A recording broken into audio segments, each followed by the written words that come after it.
വേണം. ഒന്നൊന്ന് മാറ്റി പിടിച്ചാലോ. ഞാൻ ഇന്ന് ഉണ്ടാക്കുന്നത് ചിക്കൻ ഹനീത്താണ്. ഇത് മട്ടനിൽ ഉണ്ടാക്കാം കേട്ടോ. ആദ്യം ചിക്കൻ ഹനീത്തിൻ്റെ മസാലപ്പൊടി ഒന്ന് തയ്യാറാക്കിയെടുക്കാം.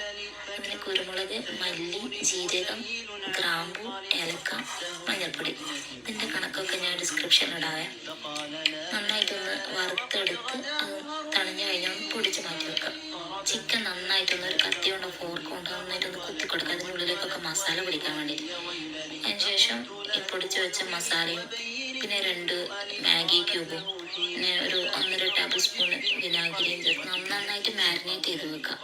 മാരിനേറ്റ് ചെയ്ത് ഒരു അരമണിക്കൂറെങ്കിലും മാറ്റി വെച്ചാൽ ചിക്കനിലേക്ക് നന്നായിട്ട് ഫ്ലേവറൊക്കെ അതിലേക്ക് ഇറങ്ങുന്നുണ്ടോ. അതിനുശേഷം 1 കപ്പ് വെള്ളം ഒഴിച്ച് നല്ല രീതിയിൽ ചിക്കന് വേവിച്ചെടുക്കുക. ചിക്കനെ ഒന്ന് 2 സൈഡും അങ്ങോട്ടും ഇങ്ങോട്ടൊക്കെ മറിച്ചിട്ട് നല്ല രീതിയിൽ ഒന്ന് വേവിച്ചെടുക്കുക. ഇനി റൈസ് ഉണ്ടാക്കാൻ വേണ്ടിയിട്ട് ഒരു പാത്രത്തിലേക്ക് എണ്ണ ചൂടാക്കി ഏലക്ക, പട്ട, ഗ്രാമ്പു, കുരുമുളക് ഇതൊക്കെ ഇട്ട് ഒന്ന് പൊട്ടിച്ചതിന് ശേഷം ഒരു വലിയ സവാള കനം കുറച്ച് അരിഞ്ഞത് ഇട്ട് ചെറുങ്ങനെ ഒന്ന് മൂപ്പിച്ചെടുക്കുക. അതിലേക്ക് നല്ല വെളുത്ത ഒരു വലിയ തക്കാളി, പിന്നെ ക്യാപ്സിക്കം. എൻ്റെ ഇടയ്ക്ക് ഒരു ഗ്രീൻ ക്യാപ്സിക്കം ചെറുതുണ്ടായതുകൊണ്ടാണ് ഞാനൊരു റെഡും കൂടി അതിലൂടെ ആഡ് ചെയ്തു. ഒരു മാഗി ക്യൂബും ആവശ്യമുണ്ടെങ്കിൽ മാത്രം കുറച്ച് ഉപ്പും 2 ഉണക്കനാരങ്ങയും ഇട്ടിട്ട് ഒന്ന് വഴറ്റിയിട്ട് അവിടെ മാറ്റി വെക്കും. വെന്ത ചിക്കനൊക്കെ ഒരു വേറൊരു പാത്രത്തിലേക്ക് മാറ്റി വെച്ച് ഈ സ്റ്റോക്ക് കൊണ്ടാണ് നമ്മൾ റൈസ് ഉണ്ടാക്കാൻ വേണ്ടിക്കുന്നത്. അതുകൊണ്ട് തന്നെ നല്ല ഫ്ലേവർഫുൾ ആയിട്ടുള്ള റൈസാണ് ഇതിന്. ഞാനിവിടെ ബസ്മതി റൈസാണ് ഉപയോഗിച്ചിട്ടുള്ളത്. 1 മണിക്കൂർ മുന്നേ കഴുകി പുതിർത്തി മാറ്റി വെച്ചിട്ടുണ്ടായത്.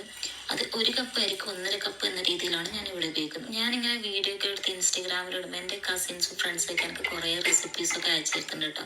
അങ്ങനെ എൻ്റെ കസിൻ അയച്ചെന്ന ഒരു റെസിപ്പിയാണ് കേട്ടോ ഇത്. വേവിച്ച ചിക്കൻ ചെറുതായിട്ടൊന്ന് ഫ്രൈ ചെയ്തിട്ടെടുക്കും. ഷാലോ ഫ്രൈ ചെയ്താൽ മതി. ഒരു പാനിലേക്ക് കുറച്ച് സൺഫ്ലവർ ഓയിൽ ഒഴിച്ചതിന് ശേഷം ചിക്കൻ ഒന്ന് നിരത്തിയിട്ട് അതിലേക്ക് കുറച്ച് പെപ്പർ പൗഡർ ഇട്ട് ഒന്ന് ജസ്റ്റ് ഒന്ന് ഷാലോ ഫ്രൈ ചെയ്തെടുക്കാം. ഇങ്ങനെ ചെയ്തെടുത്താൽ ആ ചിക്കന് കുറച്ചും കൂടി ഒരു ടേസ്റ്റ് കൂടുതലായിട്ട് നിൽക്കുക. പിന്നെ കൂടി എന്താ റൈസിൻ്റെ മേലേക്ക് നമ്മൾ ഫ്രൈ ചെയ്ത് വെച്ച ചിക്കനും ചേർത്ത് പിന്നെ സ്മോക്കി ഫ്ലേവർ ഇഷ്ടമുള്ളവരാണെങ്കിൽ സ്മോക്ക് ചെയ്യാം കേട്ടോ.